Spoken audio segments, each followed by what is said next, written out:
बिस्मिल्लाहिर्रहमानिर्रहीम। अस्सलाम वालेकुम। अच्छा, शॉर्ट क्वेश्चन से हम शुरू करेंगे। हमने थ्योरी इसकी अल्हम्दुलिल्लाह कंप्लीट कर ली हुई है। तो शॉर्ट क्वेश्चन में फर्स्ट शॉर्ट क्वेश्चन आप लोगों के पास है कि why the flywheels of an engine are made heavy in the rim.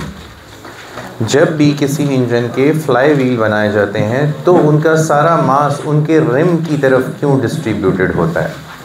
आप लोग ज़रा मेरी गाइड खोल लीजिए ताकि आप लोगों को गाइड में डायग्राम नज़र आ रही हो कि ये फ्लाई व्हील बेसिकली होता क्या है। डायग्राम में देखें फ्लाई व्हील को, ठीक है। अच्छा, please share one book with me. ये मुझे दे दी, ये वाली दे दें मुझे।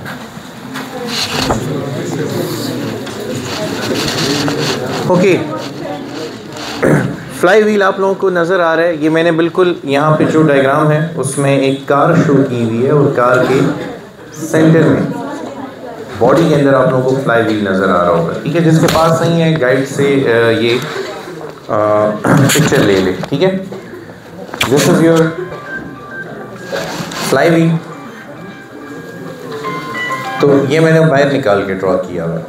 इंजन जो भी पावर डिलीवर करता है वो फ्लाई व्हील को डिलीवर करता है, ठीक है। फ्लाई व्हील रोटेशन में आता है और फिर फ्लाई व्हील वो तमाम की तमाम पावर व्हील्स को डिलीवर करता है, गाड़ी के व्हील्स को। अब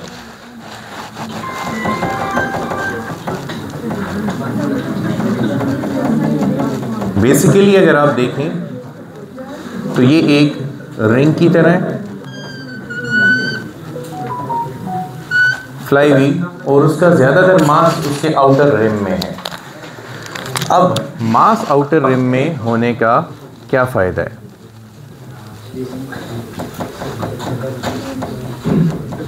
ये ज़्यादातर मास सारा यहाँ पे डिस्ट्रीब्यूटेड है आउटर रिम में। तो moment of inertia of ring का फार्मूला है mr²। हमारे पास पॉसिबिलिटी ये है कि r जितना ज़्यादा होगा उतना मोमेंट ऑफ इनर्शिया ज़्यादा होगा। और आप देखिए तो मोमेंट ऑफ इनर्शिया की ज़्यादा डिपेंडेंस r पर है। I is directly proportional to m and directly proportional to मास को डबल करने से मोमेंट ऑफ इनर्शिया डबल होगा, लेकिन r को डबल करने से 4 टाइम इंक्रीज होगा। तो मोमेंट ऑफ इनर्शिया की मेजर डिपेंडेंस किस पे आ रही है।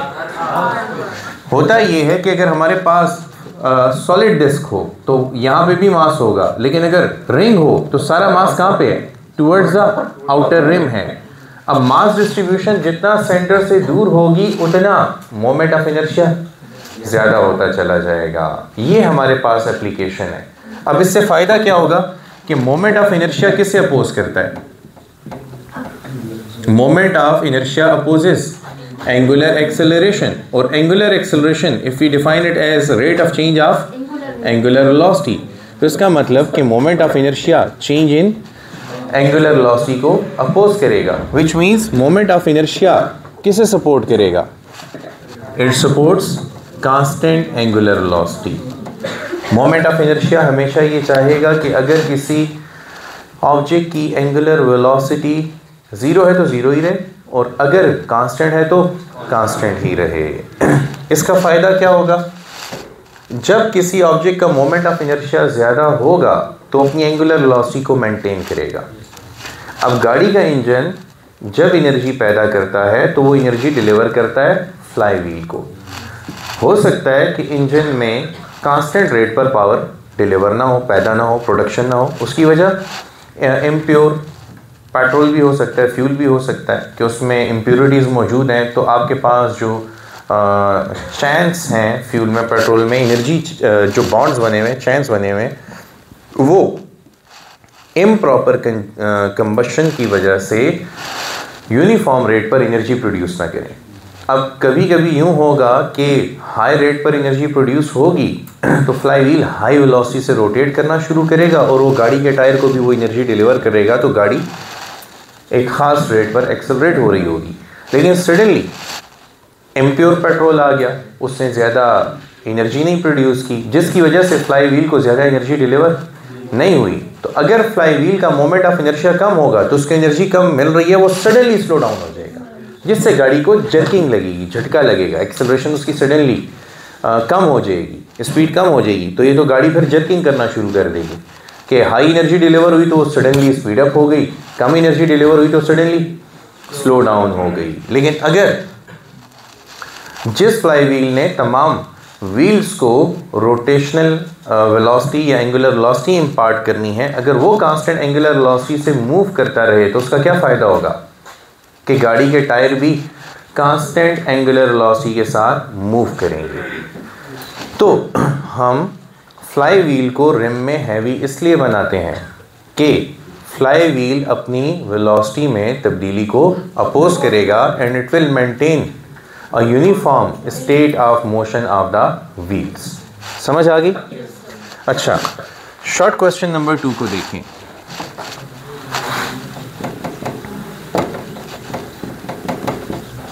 शॉर्ट क्वेश्चन नंबर 2 में आपको कहा गया है कि why the barrel of the rifle is rifled. For example, ये एक बंदूक की नल है, ठीक है, तो इसे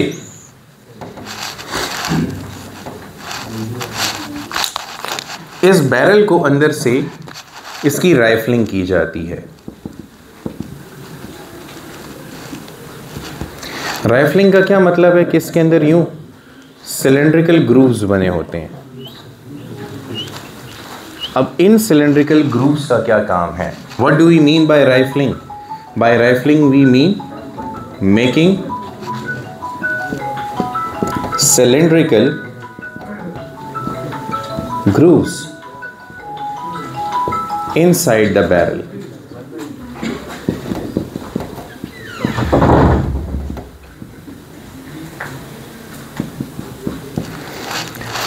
इस बैरल के अंदर सिलेंड्रिकल ग्रूव्स बना देना राइफलिंग का प्रोसेस कहलाता है। इन सिलेंड्रिकल ग्रूव्स से क्या फ़ायदा होगा कि जब कोई बुलेट यूँ निकलेगी तो उसको लीनियर वेलोसिटी के साथ साथ एंगुलर वेलोसिटी भी मिल जाएगी।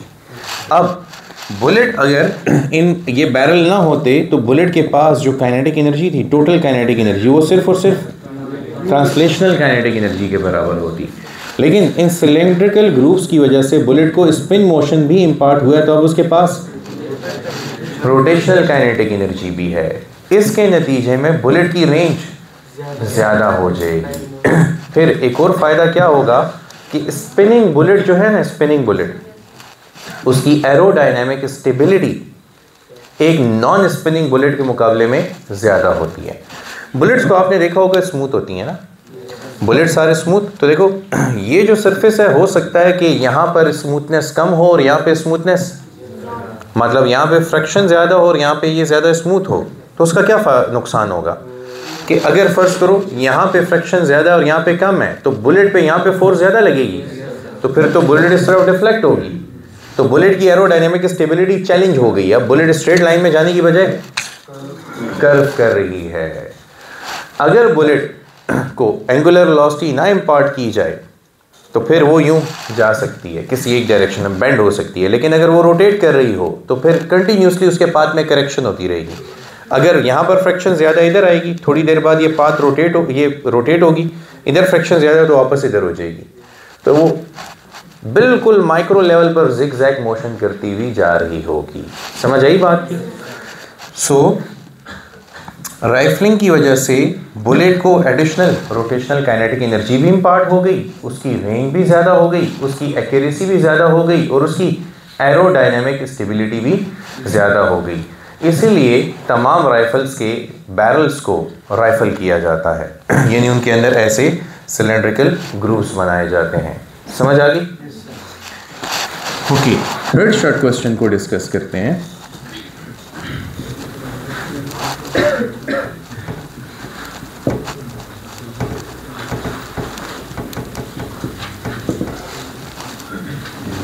अच्छा, एक आपके पास होता है रॉ एग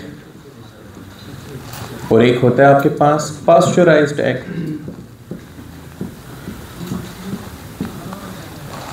रॉ एग कच्चा अंडा, यानी कि अनबॉइल्ड एग,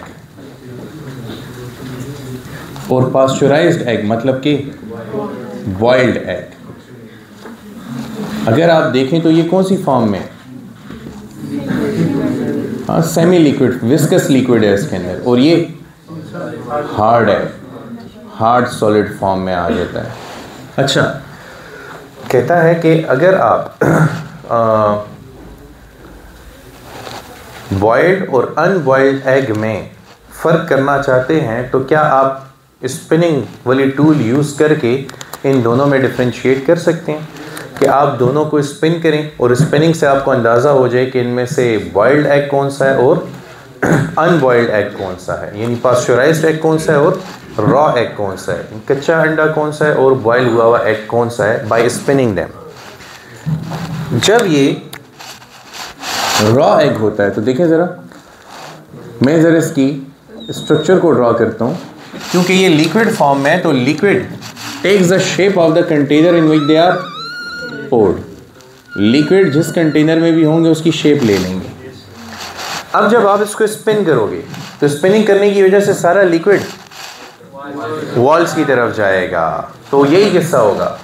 मास डिस्ट्रीब्यूशन जितना सेंटर से दूर जाएगी, मोमेंट ऑफ इनर्शिया उतना ज़्यादा हो जाएगा।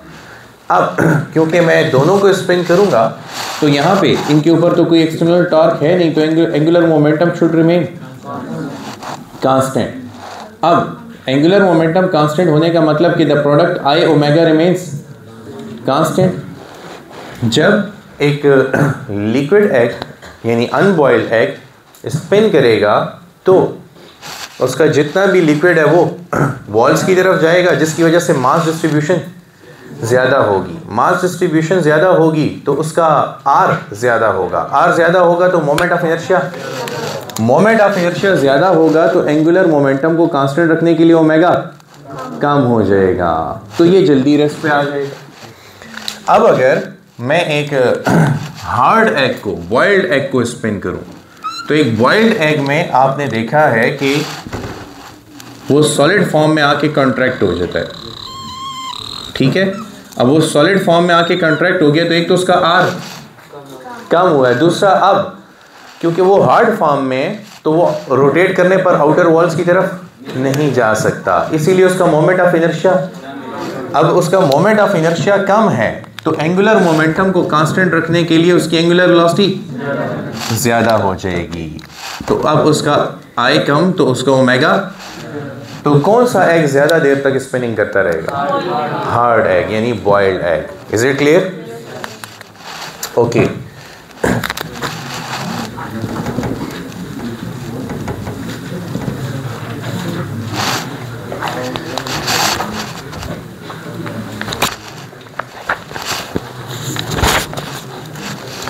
Why is the acceleration of a body moving uniformly in a circle directed towards the center of the circle?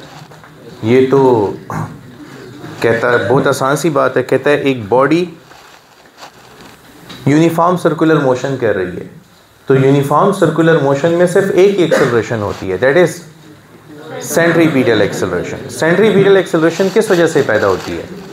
Centripetal force की वजह से पैदा होती है, in accordance with Newton second law. Centripetal force किस तरफ डायरेक्टेड है? तो according to Newton second law जिस डायरेक्शन में फोर्स होगी उसी डायरेक्शन में एक्सेलरेशन भी होगी। तो इससे सवाल में यही पूछा है कि अगर एक बॉडी एक सर्कुलर पाथ में यूनिफॉर्म मोशन कर रही है तो उसकी एक्सेलरेशन सेंटर डायरेक्टेड क्यों है? तो जवाब है कि जब बॉडी सर्कुलर पाथ में मूव करती है तो उसके ऊपर कौन सी फोर्स एक्ट करती है? क्योंकि सेकंड लॉ के मुताबिक सेंट्रीपीटल फोर्स जो है, क्योंकि सेंट्रीपीटल फोर्स सेंटर डायरेक्टेड है तो सेकंड लॉ के मुताबिक सेंट्रीपीटल एक्सेलरेशन भी सेंटर डायरेक्टेड होगी। So due to Newton second law ये सब कुछ हो रहा है। A ball is just supported by a string without breaking, if it is set swinging it breaks, why? अच्छा, शॉर्ट क्वेश्चन नंबर 5 में किस किस्म की सिचुएशन है कि फ़र्ज़ कीजिए ये एक बॉल है जिसको एक स्ट्रिंग के साथ टाई करके इस फिक्स सपोर्ट के साथ हैंग किया हुआ है। अब ये बॉल अपने वेट W की वजह से और स्ट्रिंग में टेंशन अपवर्ड होगी। रेस्ट की हालत में दोनों forces equal in magnitude, net force नतीजा ये स्ट्रिंग नहीं टूट रही, लेकिन कहता है if it is set swinging, अब अगर इसको पुश किया गया टुवर्ड्स आइदर साइड, या आप इसको लेफ्ट की तरफ पुश दे दें या राइट साइड पर फ्रॉम इट्स मीन पोजीशन, तो अब क्या होगा? अब रस्सी टूट जाएगी। अब क्यों टूटेगी? शुरू में ये था कि ये जो वेट था ये जस्ट टेंशन के बराबर था, विच मीन्स अगर वेट 10 न्यूटन है तो टेंशन भी। अच्छा, जब ये मूव करेगा तो क्या इसके वेट पे कोई फर्क पड़ेगा? नहीं, वेट तो मास की वजह से और ग्रेविटेशनल एक्सेलरेशन की वजह से W is equal to mg, तो ये दोनों तो कांस्टेंट है ना। अच्छा, अब जब ये मूव करेगा टुवर्ड्स लेफ्ट या राइट, तो आप देखें इसके मोशन की वजह से वेट W तो हमेशा डाउनवर्ड ही रहना है, लेकिन अब टेंशन किस फोर्स का रोल अदा कर रही है? सेंट्रीपिटल फोर्स का। तो सेंट्रीपिटल फोर्स का रोल तो टेंशन अदा करेगी, लेकिन जब सेंट्रीपिटल फोर्स पैदा होगी तो अवे फ्रॉम द सेंटर कौन सी फोर्स पैदा होगी? सेंट्रीफ्यूगल फोर्स पैदा होगी, FCF, जो सोर्स ऑफ सेंट्रीपिटल फोर्स पे एक्ट करती है। बॉडी पे कौन सी फोर्स लग रही है? लेकिन स्ट्रिंग पे कौन सी फोर्स लगेगी? पहले स्ट्रिंग पर सिर्फ वेट W एक्ट कर रहा था, अब उसके ऊपर एडिशनल फोर्स सेंट्रीफ्यूगल फोर्स भी एक्ट कर रही है।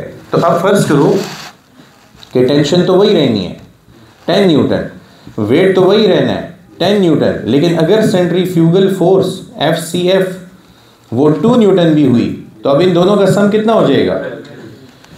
तो 12 Newton is greater than, definitely रस्सी टूट जाएगी।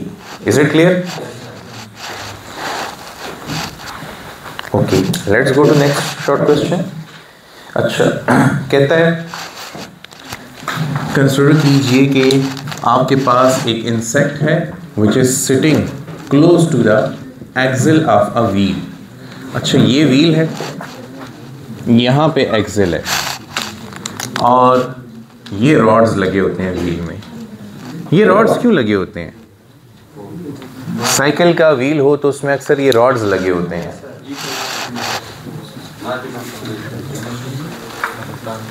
ये जो साइकिल के व्हील में रॉड्स लगे होते हैं या मोटरसाइकिल में, इनका मकसद ये होता है कि जब साइकिल किसी बम्पी रोड से गुजरे, ठीक है, तो उसका जो रिम है वो बार बार अप एंड डाउन फोर्सेस की वजह से उसमें कोलैप्स भी हो सकता है और उसमें बेंड्स पैदा हो सकते हैं। तो सर्कुलर शेप से बेंड होके एक नॉन सर्कुलर शेप में भी जा सकता है। तो इस चीज़ को अवॉइड करने के लिए अंदर बहुत से रॉड्स लगे होते हैं। अगर आप किसी रफ़ एरिया में साइकिल चलाएंगे या साइकिल को बहुत ज़्यादा जंप्स देंगे, साइकिल में शॉक एब्जॉर्बर नहीं है तो रिम टेढ़ा हो जाता है।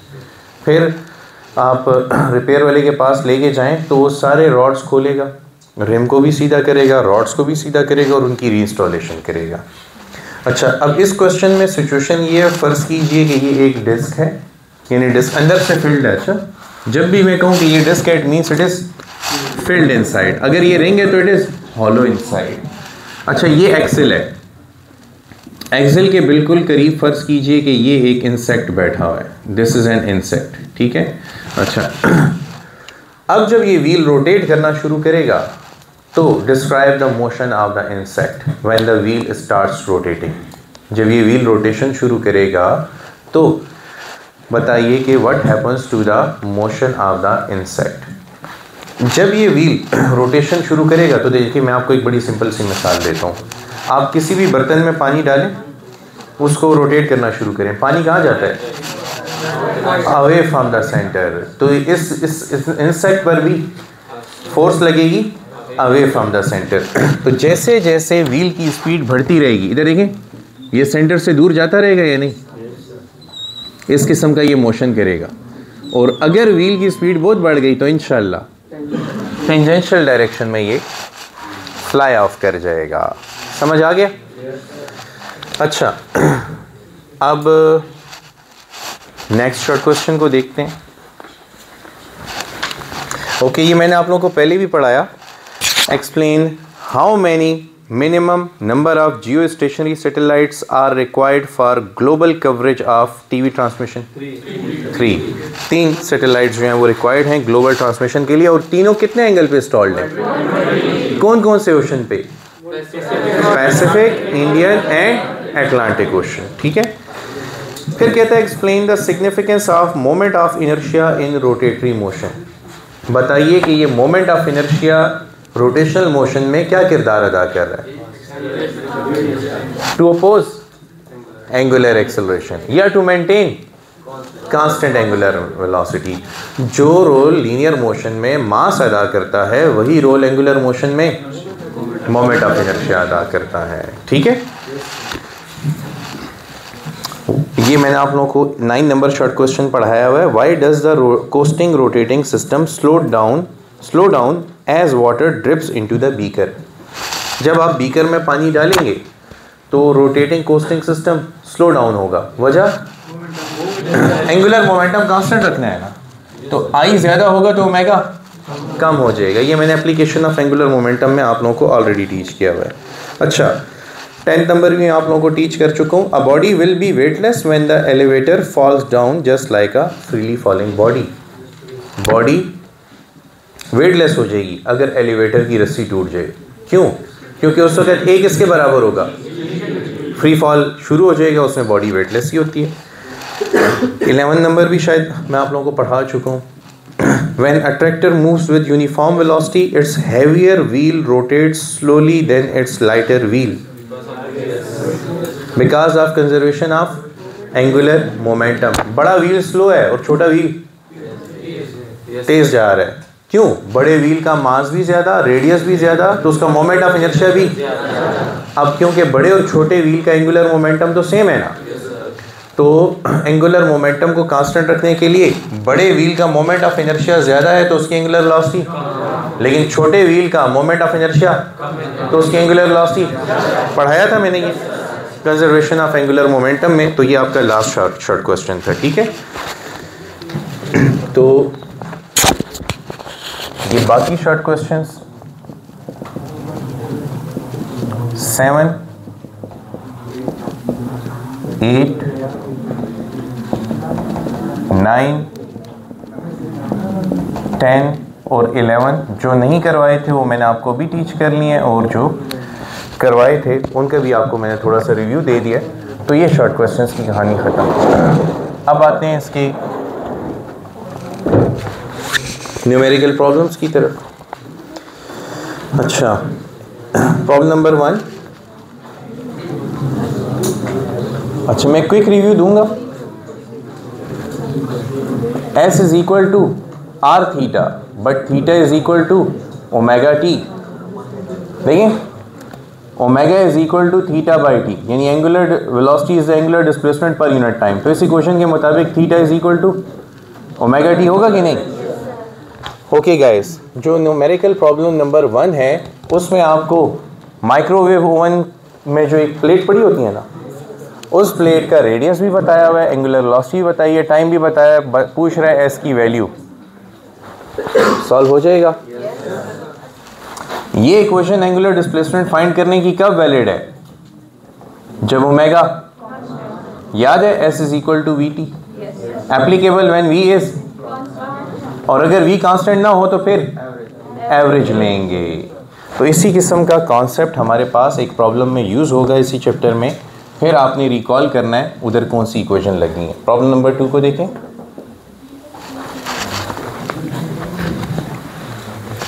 अच्छा, एक सर्कुलर ड्रम है जिसका रेडियस 40 सेंटीमीटर है और वो इनिशियली 400 रेवोल्यूशन पर मिनट के रेट पर रोटेट कर रहा है। तो सर्कुलर ड्रम का रेडियस दे दिया which is 40 centimetre, which can be written as 40 into 10 to power minus 2 metre, which is 0.4 metre. उसकी इनिशियल एंगुलर वेलोसिटी है 400 रेवोल्यूशन पर मिनट। जैसे ही रिजल्ट आए आपने उसको किस में कन्वर्ट करना है? रेडियन पर सेकंड में। तो ये 2 pi radian in every 60 second. तो ये इसके साथ कैंसिल हो जाएगा, ये 3 बच जाएगा। 40/3 पाई रेडियन पर सेकेंड। फिर आप उससे फर्दर 40π/3 को कैलकुलेटर पे सॉल्व करेंगे तो आपके पास इनिशियल एंगुलर वेलोसिटी आ जाएगी। अच्छा, फिर ये फाइनली इन्होंने बताया it is brought to stop after making 50 revolutions. तो फाइनली ये रेस्ट पे आ गई, लेकिन रेस्ट में आने से पहले कितने रेवोल्यूशन किए? 50, which means 50 into 2π radian, which means 100π radian इसने एंगुलर डिस्प्लेसमेंट कवर कर ली हुई है। What is the angular acceleration and stopping time? Angular acceleration find करनी है और स्टॉपिंग टाइम फाइंड करना है। इक्वेशंस ऑफ मोशन में दोनों काम हो जाएंगे। बताइए, टाइम तो गिवन नहीं है, अल्फा फाइंड करने के लिए कौन सी इक्वेशन लगाऊं? Third equation of motion. तो हम लगा देंगे 2α θ is equal to ωf² minus ωi²। तो देखिए अब अल्फा की वैल्यू किसके बराबर होगी? ωf² minus ωi² divided by 2θ। तो फाइनल भी हमें पता है 0 है, इनिशियल भी हमने निकाला हुआ है, थीटा भी निकाला है, हो जाएगा। अच्छा, फिर टाइम फाइंड करने के लिए alpha is equal to ωf minus ωi divided by t लिख सकता हूँ, delta omega by delta T. तो t की value ωf minus ωi divided by alpha. Alpha तो हम ऑलरेडी फाइंड कर चुके हैं, ωf 0 है, ωi आपको पता है, अल्फा पता है, तो टाइम भी निकाल लेते हैं। प्रॉब्लम नंबर 3 को देखें।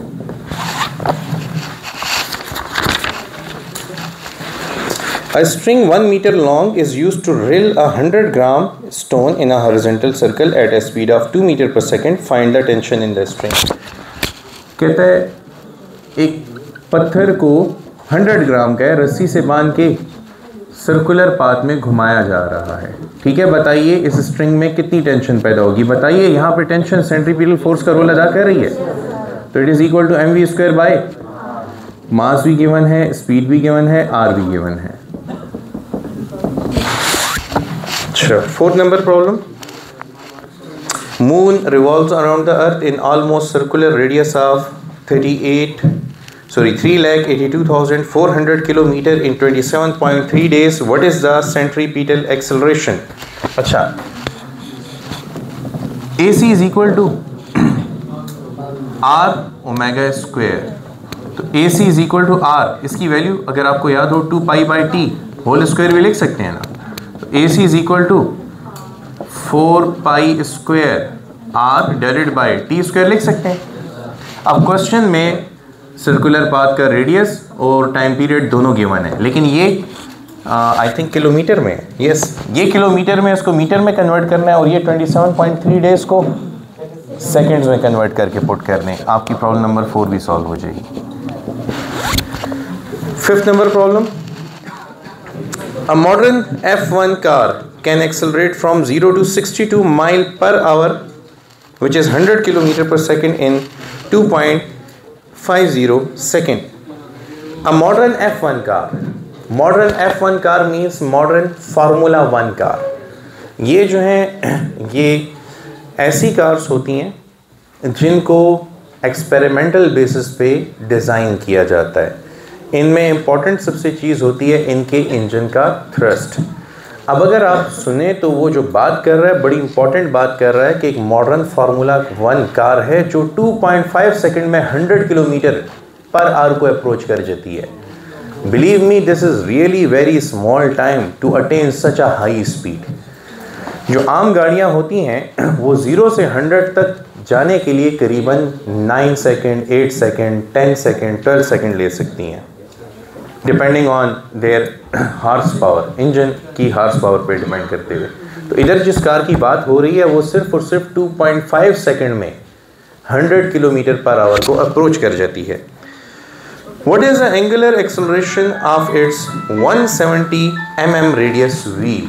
कहते हैं इसका व्हील जो कि 0 से इतनी हाई वेलोसिटी यानी 100 किलोमीटर पर आवर को अप्रोच करेगा 2.5 सेकंड में, उसका रेडियस 170 mm है। बताइए कि उसमें एक्सेलरेशन कितनी होगी?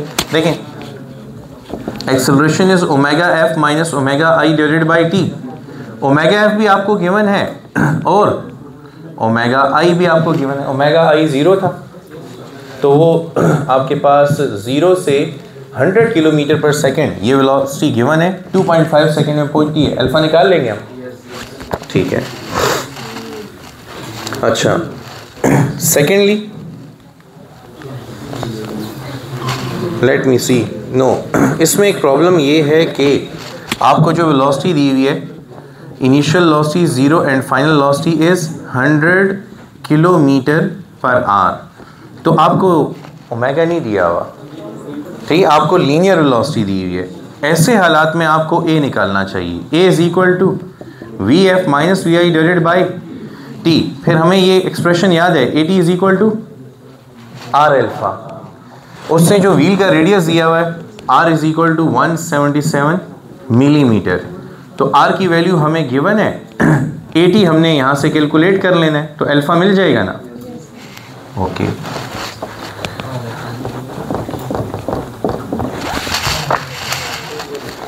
अच्छा, an electric motor is running at 1800 revolution per minute.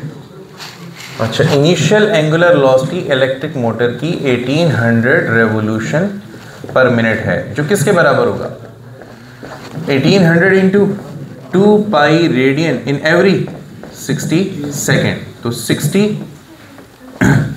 Into 30, तो 30 इंटू 2 60 पाई रेडियन पर सेकेंड, एम आई राइट, 60 पाई रेडियन पर सेकेंड, क्योंकि ये जीरो इसके साथ कैंसिल होगा, और 6 इंटू 30 इज़ 180, 30 इंटू 2 तो 60 पाई रेडियन पर सेकेंड, ये इसकी इनिशियल एंगुलर वेलोसिटी है, ठीक है।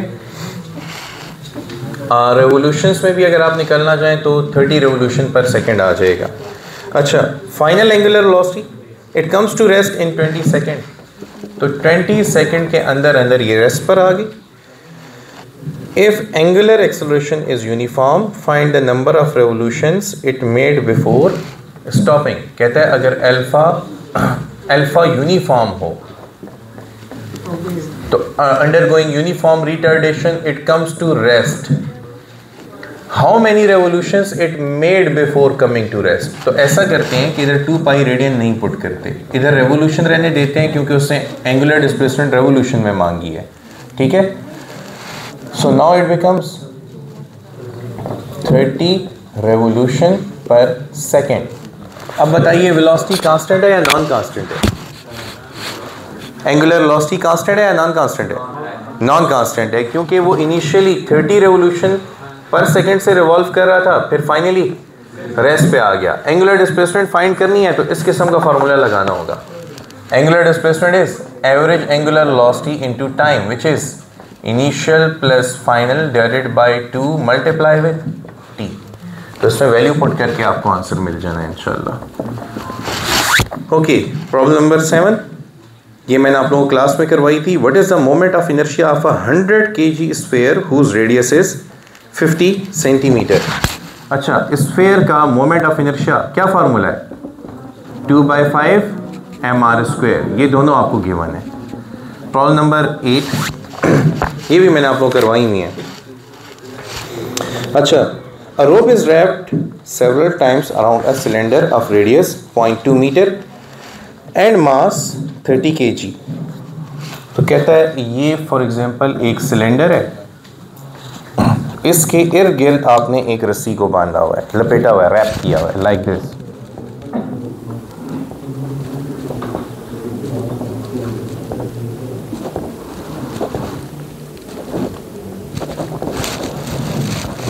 अच्छा, इस सिलेंडर का रेडियस 0.2 मीटर है